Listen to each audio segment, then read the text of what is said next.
When people come to my office, sometimes they're so stressed out they can barely sit in the chair.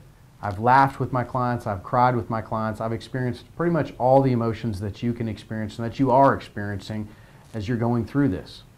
When you come in and you say, how am I going to deal with this for the next several months? I'm going to try and calm you down. I'm going to say, look at it this way. Think about it as though you've got this problem. And I want you to bring this problem in, I want you to set it down on the table, and I want you to hand it over to me. I want you to say, take this problem and let me go back to my life. Because that's really what I want you to do. I want you to hand your problem over to me and go back to living your life. If there's something that we need from you, we'll ask you for it. But otherwise, the best thing that you can do for me and for my staff and for you and for your family is to stay mentally and physically healthy and focused and not let yourself get so overwhelmed worrying about the what ifs that it affects your daily life. I know what I'm doing, and I'm going to treat your case as though it were my own to get you the best outcome possible. So just understand you're in the best of hands. Just relax and let us take over.